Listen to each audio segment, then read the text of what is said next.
कहानी की शुरुआत एक छोटे से गरीब गांव से होती है। शाम का समय है। मुन्नी नाम की एक छोटी लड़की घर के बाहर बैठी आसमान में उड़ते हुए हवाई जहाज को देख रही है। उसे जहाज देखकर बहुत आश्चर्य होता है। मुन्नी की मां, जिसका नाम बिशनी है, घर के काम में लगी हुई है। वो बहुत गरीब और परेशान महिला है। उसका बेटा मानक सेना में सिपाही है और युद्ध में गया हुआ है। बिशनी हमेशा अपने बेटे की चिंता करती रहती है। माँ, देखो हवाई जहाज। हाँ बेटी, देख रही हूँ। मुन्नी अभी भी आसमान की ओर देख रही है। उसे जहाज बहुत अच्छा लगता है। माँ, ये जहाज कितना बड़ा है? ये कहाँ जा रहा होगा? पता नहीं बेटी, शायद युद्ध की तरफ जा रहा होगा। युद्ध का नाम सुनकर घर का माहौल थोड़ा उदास हो जाता है। बिशनी को अपने बेटे मानक की याद आने लगती है। भगवान जाने मेरा बेटा कैसा होगा। उसने कई दिनों से कोई चिट्ठी भी नहीं भेजी। मुन्नी अपनी माँ को दुखी देखकर उसे समझाने की कोशिश करती है। माँ, भैया जल्दी वापस आ जाएंगे, तुम चिंता मत करो।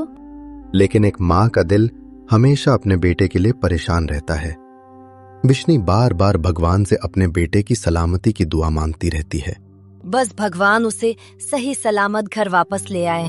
इसी चिंता और गरीबी के बीच बिशनी और मुन्नी अपना जीवन बिता रहे थे। युद्ध ने उनके घर की खुशियां छीन ली थीं। कई दिन बीत चुके थे, लेकिन मानक की कोई चिट्ठी नहीं आई थी। बिशनी हर दिन डाकिये का इंतजार करती थी। उसका मन डर और चिंता से भरा रहता था। आज भी कोई चिट्ठी नहीं आई। पता नहीं मेरे भाग्य में क्या लिखा है। माँ, आज सिर्फ चौधरी के लड़के का मनी ऑर्डर आया है, भैया की कोई चिट्ठी नहीं आई। बिशनी को अपने बेटे की बहुत चिंता होने लगती है।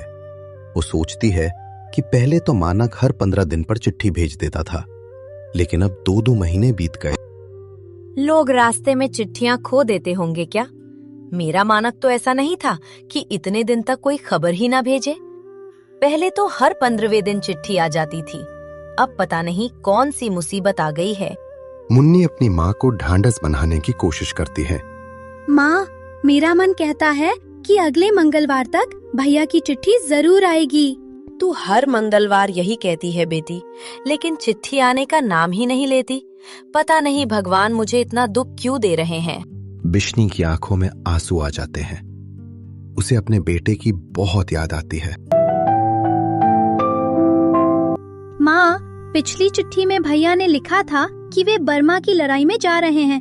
शायद वहाँ उन्हें चिट्ठी लिखने का समय नहीं मिलता होगा। इतना भी समय नहीं मिलता कि अपनी माँ को 2 लाइन लिख दे। उसे पता नहीं कि उसकी चिट्ठी से माँ को कितना सहारा मिलता है। ये कहते कहते बिशनी बहुत भावुक हो जाती है। मुन्नी अपनी माँ के पास आकर उसे संभालती है।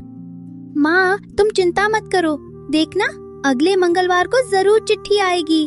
कुछ देर तक दोनों चुप रहती है। घर में उदासी छा जाती है। फिर मुन्नी अपनी माँ से बर्मा के बारे में पूछती है। माँ, ये बर्मा यहाँ से कितना दूर होगा? बहुत दूर होगा बेटी। चौधरी कहता था कई 100 कोस दूर है। चौधरी ये भी कहता है कि वहाँ गाड़ी मोटर नहीं जाती, लोग पानी वाले जहाज से जाते हैं। हाँ, मानक भी यही कहता था। वो कलकत्ता में बड़े बड़े जहाज देखकर आया था। मुन्नी अभी छोटी है। उसके मन में तरह तरह के डर पैदा होने लगते हैं। माँ, अगर चिट्ठी वाला जहाज रास्ते में डूब गया हो तो? ऐसी बुरी बातें मत बोल बेटी, भगवान सब ठीक करेंगे। इतना बड़ा जहाज कैसे डूब सकता है? लेकिन बिशनी के मन में भी डर बैठ चुका था। युद्ध ने एक माँ की शांति छीन ली थी। वो हर पल अपने बेटे की सलामती के लिए भगवान से प्रार्थना करती रहती थी। मुन्नी की जहाज डूबने वाली बात सुनकर बिशनी थोड़ा नाराज हो जाती है। उसे लगता है कि गांव के चौधरी ने मुन्नी के मन में डर भर दिया है। ये चौधरी भी ना, एक लड़ाई की खबर क्या सुन ली, खुद को बहुत बड़ा ज्ञानी समझने लगा है। हर समय नई नई बातें करता रहता है। बिशनी अभी भी अंदर से बहुत डरी हुई है, लेकिन वो अपनी बेटी के सामने खुद को मजबूत दिखाने की कोशिश करती है। तभी पड़ोस में रहने वाली कुंती वहां आती है। कुंती बिशनी की अच्छी पड़ोसन और सहेली है। अरे बिशनी बहन, आज भी मानक की कोई चिट्ठी नहीं आई क्या? कुंती बिशनी के पास बैठ जाती है। दोनों औरतें युद्ध और घर की परेशानियों की बातें करने लगती हैं। लोग कह रहे हैं कि बर्मा में बहुत जोर की लड़ाई चल रही है। अरे यहाँ किसी को क्या पता कि वहाँ क्या हो रहा है। लोग बस सुनी सुनाई बातें करते रहते हैं। मेरा मानक वापस आएगा तभी असली खबर पता चलेगी। बातों बातों में कुंती अपनी बेटी के विवाह की चिंता बताने लगती है। बहन, मेरी बेटी जवान हो गई है, अब उसकी शादी की चिंता लगी रहती है। आजकल अच्छे लड़के भी आसानी से नहीं मिलते, सब चीजें बहुत महंगी हो गई हैं। कुंती बिश्नी को समझाती है कि उसे भी अपनी बेटी मुन्नी की शादी के बारे में सोचना चाहिए। तू भी अब मुन्नी की शादी के बारे में सोच। लड़की बड़ी हो रही है, पता नहीं मानक को लौटने में कितना समय लगे। नहीं बहन, मानक जल्दी वापस आएगा। वो कहकर गया था कि छुट्टी मिलते ही घर आएगा, बस कुछ महीने और। लेकिन बिश्नी की आवाज में भरोसे से ज्यादा चिंता छिपी हुई थी। उसे खुद भी डर लग रहा था कि कहीं युद्ध उसके बेटे को उससे दूर न कर दे। बहन, लड़ाई का कोई भरोसा नहीं होता, कब क्या हो जाए कोई नहीं जानता। इतने में बाहर से तेज आवाज सुनाई देती है। गांव का एक आदमी जिसका नाम दीनू है, तेजी से भागता हुआ वहां आता है। वो बहुत घबराया हुआ दिखाई देता है। उसके कपड़े धूल से भरे हैं और वो जोर जोर से सांस ले रहा है। मुन्नी की माँ, आज तो बहुत बड़ी बात हो गई। लेकिन हुआ क्या है, कुछ तो बताओ। दीनू बहुत घबराया हुआ था। उसकी सांस तेज चल रही थी। बिश्नी बार बार उससे पूछ रही थी कि आखिर बात क्या हुई है। अगे बाहर चलकर खुद देख लो, गांव में बड़ा तमाशा हो रहा है। लेकिन हुआ क्या है, कुछ तो बताओ। अगे दो अजीब लड़कियां गांव में आई हैं। उनका पहनावा और बोलचाल बिल्कुल अलग है। वे घर घर जाकर भीख मांग रही हैं। मैंने ऐसी बात पहले कभी नहीं देखी। दीनू बाहर की ओर देखने लगता है। उसी समय मुन्नी डरकर घर के अंदर चली जाती है। वे दोनों लड़कियां इसी तरफ आ रही हैं। मुन्नी को अंदर भेज दो, मैं जाकर चौधरी को खबर देता हूं। दीनू जल्दी से वहां से चला जाता है। बिश्नी, कुंती और मुन्नी बाहर की तरफ देखने लगते हैं। कुछ ही देर में दो विदेशी लड़कियां वहां पहुंचती हैं। उन्होंने लंबे ढीले कपड़े पहन रखे हैं और उनके हाथ में थैले हैं। वे बहुत थकी हुई और भूखी दिखाई देती हैं। लगता है ये लड़कियां ईसाई हैं। बिश्नी उन लड़कियों को ध्यान से देखने लगती है। उसके मन में डर भी है और दया भी। ऐसी औरतें बाहर बाहर घूमती रहती हैं।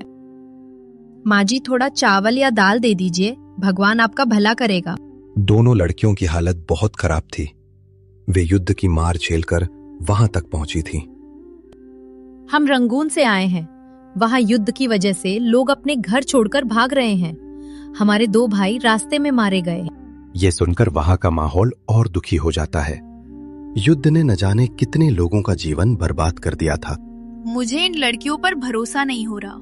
इनका चाल चलन ठीक नहीं लग रहा। लेकिन बिश्नी का दिल पिघल जाता है। उसे उन लड़कियों की हालत देखकर बहुत दया आती है। बेटी, तुम लोग इस तरह भीख क्यों मांग रही हो? तुम तो अच्छे घर की लगती हो। पहले हमारा भी घर परिवार था माँ जी, लेकिन युद्ध ने सब कुछ छीन लिया। बमबारी में हमारा शहर बर्बाद हो गया। अब हमारे पास खाने तक को कुछ नहीं बचा। लड़कियों की बातें सुनकर सबके मन में डर बैठ जाता है। सबको लगने लगता है कि युद्ध कितनी भयानक चीज होती है। माँ, ये कह रही हैं कि उनके देश में बहुत लड़ाई होती है। इनसे पूछो ना, बर्मा यहाँ से कितनी दूर है? मुन्नी की बात सुनकर दोनों लड़कियां उसकी तरफ देखने लगती हैं। अब बिश्नी को पता चलता है कि वे लड़कियां सच में बर्मा से आई हैं। हाँ बहन जी, हमारा देश बर्मा है। हम रंगून शहर से आए हैं। ये सुनते ही बिश्नी और मुन्नी चौंक जाती हैं, क्योंकि मानक भी उसी बर्मा की लड़ाई में गया हुआ है। क्या तुम लोग बर्मा से आई हो? हाँ माँ जी, वहाँ बहुत भयानक लड़ाई चल रही है। हजारों लोग मारे जा चुके हैं। लोग अपनी जान बचाने के लिए घर छोड़कर भाग रहे हैं। लड़की बताते बताते भावुक हो जाती है। उसकी आंखों में डर साफ दिखाई देता है। हम लोग कई दिनों तक भूखे प्यासे जंगलों में चलते रहे। जो रास्ता मिला उसी तरफ भागते गए।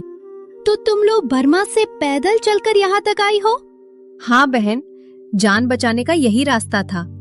रास्ते में बड़े बड़े जंगल और दलदल थे।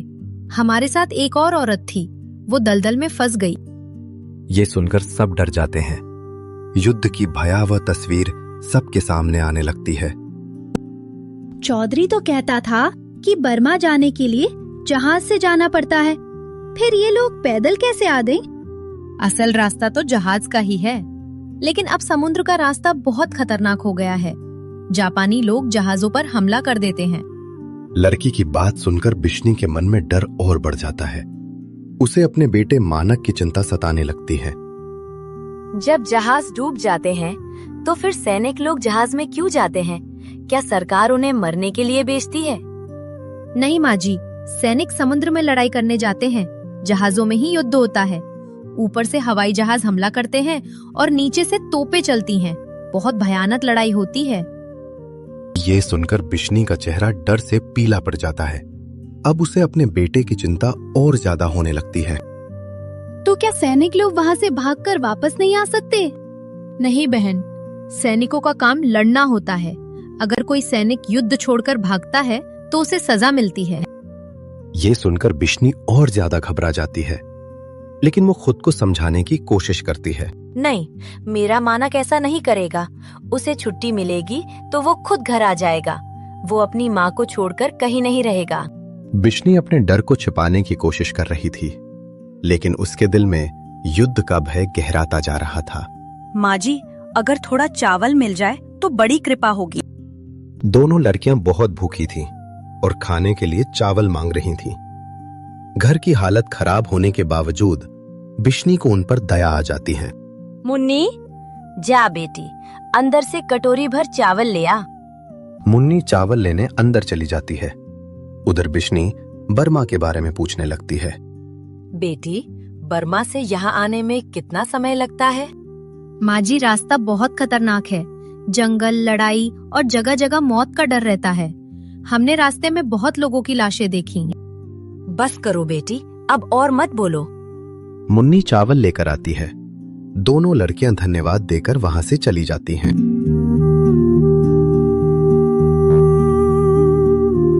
बहन, पता नहीं वे सच बोल रही थी या नहीं। लेकिन बिश्नी अब सिर्फ अपने बेटे के बारे में सोच रही थी। माँ देखना, अगले मंगलवार तक भैया की चिट्ठी जरूर आएगी। अब रात हो चुकी है। आंगन में 2 चारपाइयां बिछी हैं। एक पर मुन्नी बैठी है और दूसरी पर बिश्नी। घर की गरीबी, फटी रजाई और पुरानी चादरों से साफ दिखाई दे रही है। बिश्नी ढिबरी लेकर आंगन में आती है और देखती है कि मुन्नी अभी तक जाग रही है। मुन्नी, तू अभी तक सोई नहीं?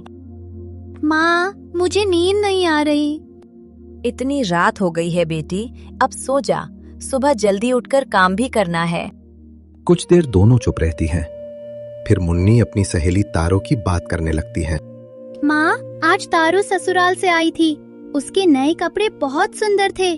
पूरे गांव में सबको दिखा रही थी। हमारे कपड़े तो उसके सामने कुछ भी नहीं है। मुन्नी की बातों से उसकी गरीबी और छोटी छोटी इच्छाएं साफ दिखाई देती हैं। जब तेरा भैया आएगा ना, तब तेरे लिए भी अच्छे कपड़े और चूड़ियां लाएगा। मुन्नी चुपचाप रजाई ओढ़कर लेट जाती है। बिश्नी भी सोने की कोशिश करती है, लेकिन उसके मन में मानक की चिंता अभी भी बनी रहती है। रात और गहरी हो जाती है। चारों तरफ सन्नाटा फैला हुआ है। अचानक दूर से गोलियों और युद्ध जैसी आवाजें सुनाई देने लगती हैं। बिश्नी घबराकर उठ बैठती है। मानक, मानक!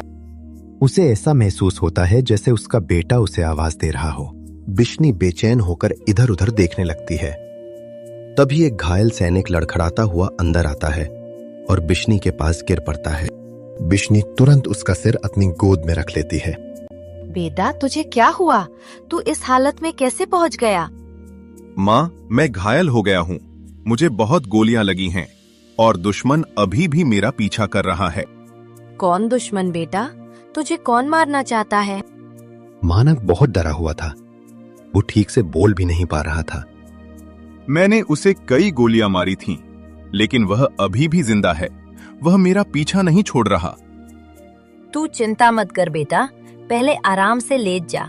मैं तेरे लिए दूध गर्म करती हूँ। नहीं माँ, मुझे पानी चाहिए।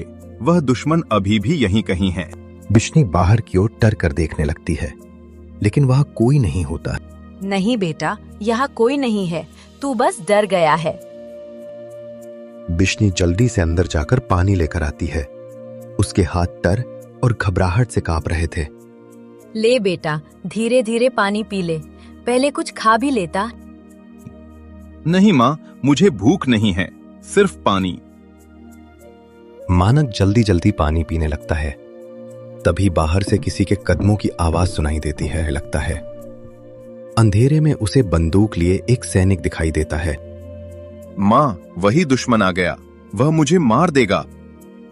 मानक डरकर अपनी मां से चिपक जाता है। बिश्नी उसे अपनी बाहों में छिपा लेती है। धीरे धीरे वो सैनिक उनके पास आने लगता है। उसके चेहरे पर कठोरता और गुस्सा दिखाई दे रहा था। तू इसे छिपा रही है, ये मुर्दा है। नहीं, मैं जिंदा हूँ, मैं बोल सकता हूँ। हाँ बेटा, तुझे कुछ नहीं होगा।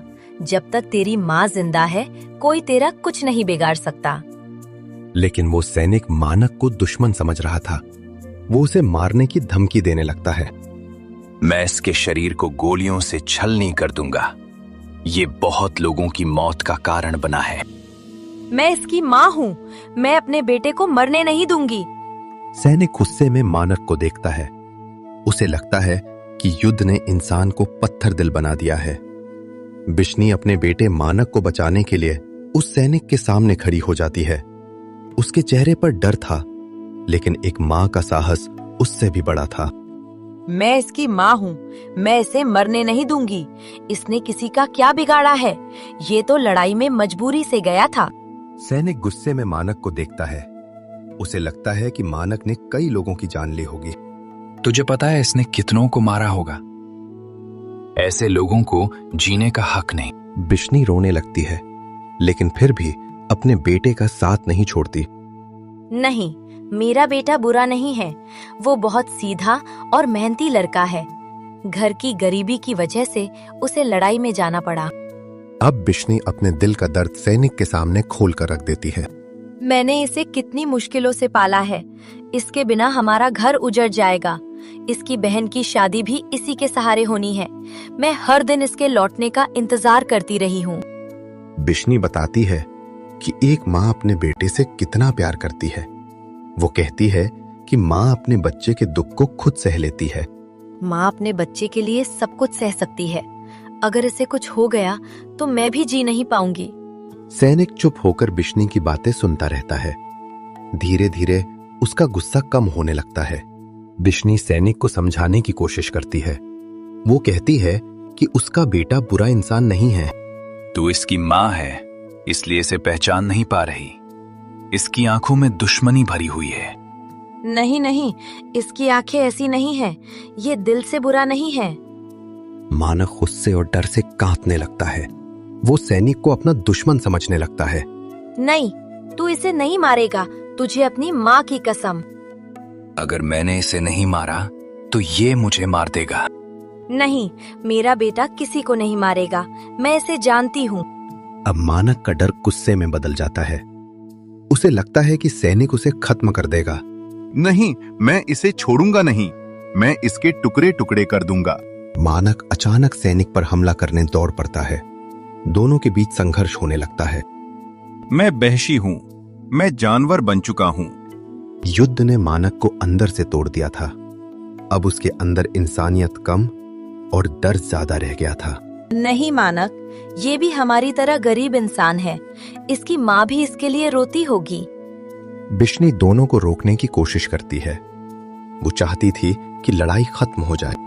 मैं इसे अभी मार दूंगा, ये दुश्मन है।